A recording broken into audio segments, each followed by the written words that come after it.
Hello students, आपका learning magics में स्वागत है। आज हम आए हैं फिर से एक नया गद्य खंड लेकर, लखनवी अंदाज। लखनवी अंदाज के लेखक का नाम है यशपाल।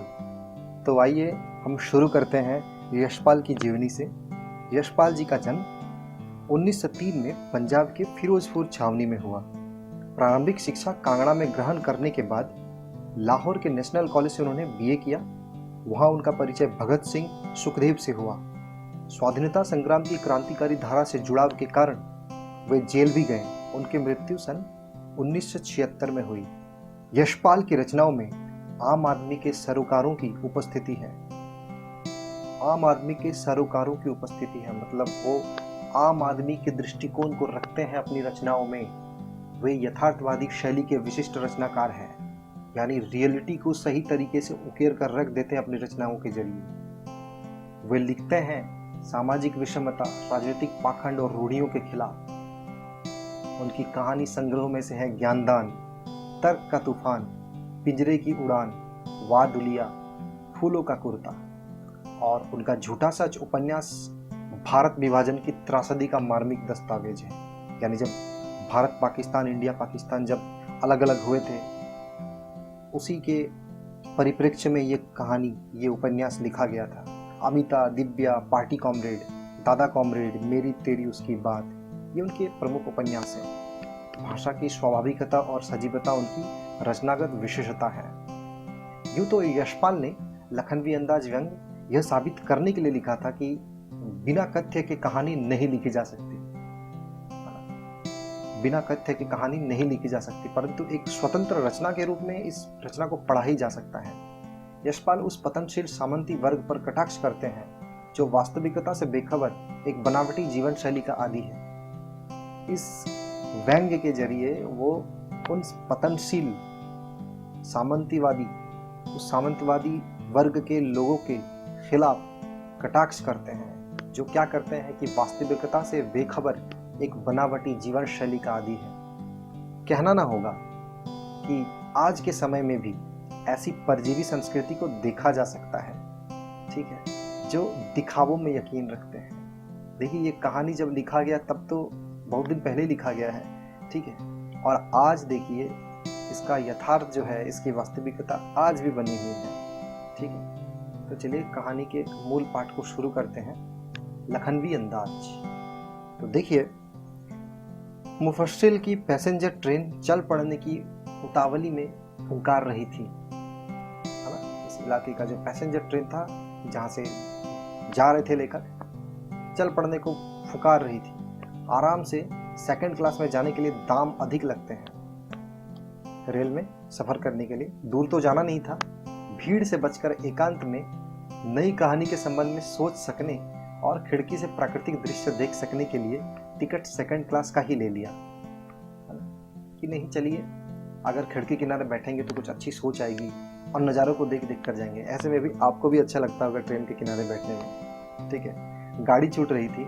सेकंड क्लास के एक छोटे डिब्बे को खाली समझकर ज़रा दौड़कर उसमें चढ़ गए।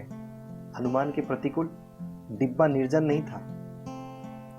अनुमान के माने प्रतिकूल हम सोच के रखे थे कि उसमें लोग होंगे नहीं, लेकिन हैं, लोग भरे हुए हैं भाई। एक बर्थ पर लखनऊ की नवाबी नस्ल के एक सफेद पोश सज्जन बहुत सुविधा से पालथी मारे बैठे हैं। सामने दो ताजे चिकने खीरे तौलियों पर रखे हैं। डिब्बे में हमारे सहसा कूद जाने से सज्जन की आंखों में एकांत चिंतन में विघ्न का असंतोष दिखाई दिया।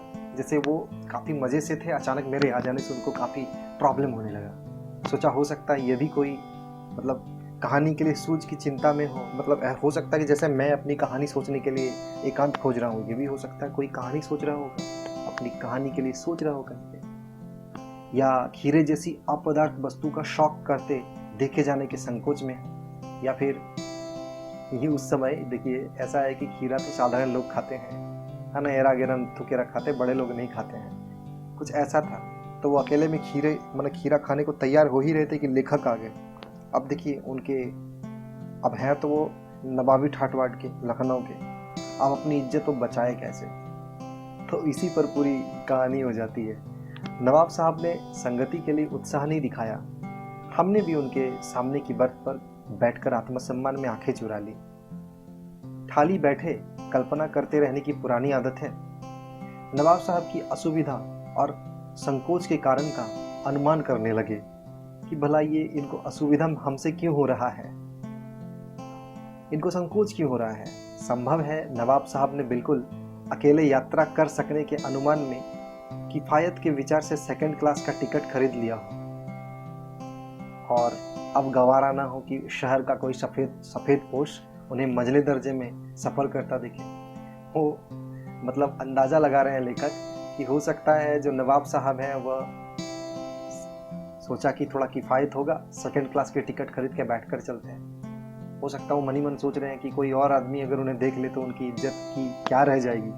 अकेले सफर का वक्त काटने के लिए ही खीरे खरीदे होंगे और अब किसी सफेद पोश के सामने खीरा कैसे खाएं, अब ये भी एक बात है। हम कनखियों से नवाब साहब की ओर देख रहे थे, है ना, टेढ़ी आंखों से देख ही रहे थे। नवाब साहब कुछ देर गाड़ी की खिड़की से बाहर देखकर स्थिति पर गौर करते रहे कि चलिए माजरा क्या है, स्थिति क्या है, देखते हैं। ओह, नवाब साहब ने सहसा हमें संबोधन किया। ओह आदावर्ज, जनाब खीरे का शौक फरमाएंगे। नवाब साहब का सहसा भाव परिवर्तन अच्छा नहीं लगा।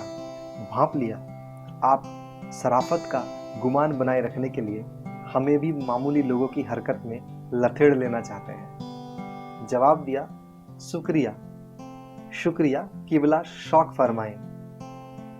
नवाब साहब ने फिर एक पल खिड़की से बाहर देखकर गौर किया और दृढ़ निश्चय से खीरे के नीचे रखा तौलिया झाड़कर सामने बिछा लिया।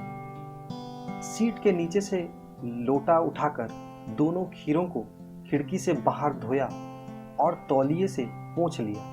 जेब से चाकू निकाला, है ना, कितने करीने से किया, कितने आहिस्ते से, है ना, कितनी नजाकत के साथ किया उन्होंने ये सब। दोनों खीरों के सिर काटे और उन्हें गोद कर झाग निकाला। होता है सफ़ेद झाग निकाला जाता है जिससे खीरा जो है वो आपको कड़वी ना लगे। फिर खीरों को बहुत एहतियात से छील कर फांकों को करीने से तौलिए पर सजाते गए। लखनऊ स्टेशन पर खीरा बेचने वाले खीरे के इस्तेमाल का तरीका जानते हैं। ग्राहक के लिए जीरा मिला नमक और पिसी हुई लाल मिर्च की पुड़िया भी हाजिर कर देते हैं जो खीरा बेचने वाले होते हैं। नवाब साहब ने बहुत करीने से खीरे की फांकों पर जीरा मिला नमक और लाल मिर्च की सुर्खी बुरक दी। उनकी प्रत्येक भाव भंगिमा और जबड़ों के स्फुरन से स्पष्ट था। उस प्रक्रिया में उनका मुख खीरे के रसास्वादन की कल्पना से प्लावित हो रहा था। ऐसा लग रहा था कि वो खीरे को जैसे सचमुच का खा रहे हैं।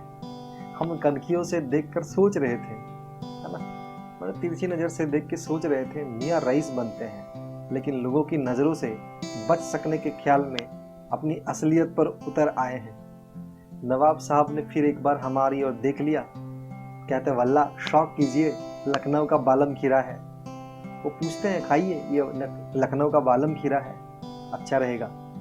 नमक मिर्च छिड़क दिए जाने से ताज़े खीरे की पनियाती फांके देखकर पानी मुंह में जरूर आ रहा था लेखक को, लेकिन इनकार कर चुके थे। भाई हम भी कैसे फिर हाँ कर दे एक बार इनकार कर देने के बाद।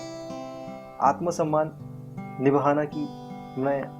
निभाना ही उचित समझा गया उस समय। उत्तर दिया, शुक्रिया। लेखक ने उत्तर दिया, शुक्रिया, इस वक्त तलब महसूस नहीं हो रही, मेदा भी जरा कमजोर है, किबला शौक फरमाए। तब मुझे अभी अच्छा नहीं लग रहा है, ऐसे भी ठीक नहीं लग रहा, पेट थोड़ा खराब है, ठीक है, तबीयत ठीक नहीं है, ठीक है, इसलिए अब मैं नहीं खाऊंगा, ऐसा लेखक कहते हैं। फिर नवाब ने सतृष्ण आंखों से नमक मिर्च के संयोग से चमकती खीरे की फांकों की ओर देखा। सतृष्ण ऐसा है कि पूरा तृष्णा से प्यासे भरी हुई आंखों में, ठीक है, उस प्यासी आंखों के साथ उन्होंने देखा। खिड़की के बाहर देखकर दीर्घ निश्वास लिया, है ना, एक लंबी सांस ली। खीरे की एक फांक उठाकर होंठों तक ले गए, फांक को सूंघा, स्वाद के आनंद में पलके मूंद गई। मुंह में भर आए पानी का घूंट गले से उतर गया। तब नवाब साहब ने फांक को खिड़की से बाहर छोड़ दिया। नवाब साहब खीरे की फांकों को नाक के पास ले जाकर वासना से रसास्वादन कर खिड़की के बाहर फेंकते गए। मतलब नाक के सामने ले गए उनको सूंघा और ऐसा लगा जैसे वाकई उनको खा गए।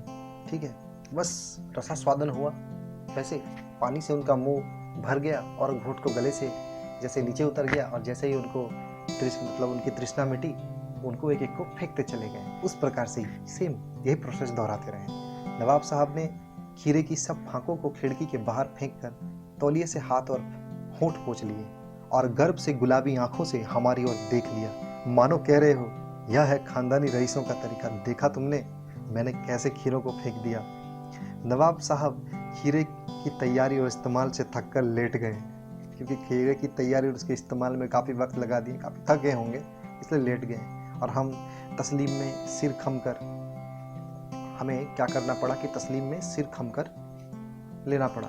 यह है खानदानी तहजीब, नफासत और नजाकत। देखते हो ये कौन कर सकते हैं? ये लखनवी नवाब लोग ही कर सकते हैं। हम गौर कर रहे थे खीरा इस्तेमाल के इस तरीके को खीरे की सुगंध और स्वाद की कल्पना से संतुष्ट होने का सूक्ष्म, नफीस या एब्स्ट्रैक्ट तरीका जो है वो कहा जा सकता है। परंतु क्या ऐसे तरीके से उदर की तृप्ति भी हो सकती है? मतलब पेट भर सकता है क्या इससे, इस कल्पना से? हाँ, ये जरूर हो सकता है कि हम अपनी कल्पना से इमेजिनरी, मतलब जो एक सेटिस्फेक्शन होता है, एक शांति होती है, वो हो सकती है। पर क्या पेट की भूख मिट सकती है? नवाब साहब की ओर से भरे पेट के ऊंचे डकार का शब्द सुना दिया और नवाब साहब ने हमारी ओर देखकर कहा, खीरा लजीज होता है लेकिन होता है शकील ठंडा, नामुराद मैदे पर बोझ डालता है ना, पेट पर बोझ डाल देता है। ठीक है, तो फिर देखिए लेखक क्या मतलब इस बात को बड़े गौर से देखते हैं कि इस तरीके से कोई कैसे अपनी उदर की जो एक तृप्ति है उसको मिटा सकता है, संभव ही नहीं है ना। लेकिन जब आप वैसा सोच ही रहे थे कि अब नवाब साहब डकार भी ले लेते हैं। ठीक है, डकार लेते हैं और कहते हैं खीरा तो लजीज होता है लेकिन होता है ठंडा, और वो पेट पर वो बोझ डालता है, दिक्कतें होती है उससे। अब ये सुनकर ज्ञान चक्षु खुल गए लेखक के, पहचाना ये है नई कहानी के लेखक। अब इतना देर हो जो अपनी कहानी के लिए थीम सोच सोच कर जा रहे थे कि अगली कहानी क्या हो, क्या थीम हो, अब तो उन्हें यहीं पर थीम मिल गया। खीरे की सुगंध और स्वाद की कल्पना से पेट भर जाने का डकार आ सकता है, तो बिना विचार, घटना और पात्रों के लेखक की इच्छा मात्र से नई कहानी क्यों नहीं बन सकती? ठीक है, तो ये लेखक कटाक्ष कर रहे हैं केवल मात्र समाज पर नहीं, उस समय के तत्कालीन जो लेखक हैं उनको लगता था कहानी का एक फॉर्मूला होता है, उसमें घटना होता है, उसमें विचार होता है, उसमें पात्र होते हैं, तब वो कहानी होता है। लेकिन लेखक ने इस प्रथा का विरोध किया है। उनका कहना है कि नहीं, नई कहानी बन सकती है अगर हमारे पास थीम है, उससे नई कहानी बन सकती है, क्यों नहीं बन सकती है? ठीक है, ऐसा इसका कोई स्ट्रक्चर ऐसा बना हुआ नहीं है। अगर हमारे पास घटना नहीं है, पात्र नहीं है, विचार नहीं है, एक छोटा सा थीम ही क्यों ना हो भला, हम उस पर कहानी लिख सकते हैं। और लेखक ने उसी जिद में लिखा है लखनवी अंदाज। ठीक है, जहाँ एक समाज की ओर कटाक्ष है, तत्कालीन जो लेखन समुदाय है उनके खिलाफ कटाक्ष है। ठीक है, और कहीं ना कहीं हम इससे बहुत कुछ सीखते भी हैं। तो स्टूडेंट्स, आपने सीखा कि नहीं? ठीक है, अगर आप कुछ सीखते हैं, अगर आपको इसमें भी कोई दिक्कत होती है तो आप कमेंट सेक्शन में ज़रूर कमेंट करना और लाइक करना, शेयर करना। और आगे के सीरीज़ में हम आपको इससे रिलेटेड, इस कहानी से रिलेटेड जो भी सारांश है या फिर प्रश्नोत्तर है, ठीक है, उसे डिस्कस करेंगे।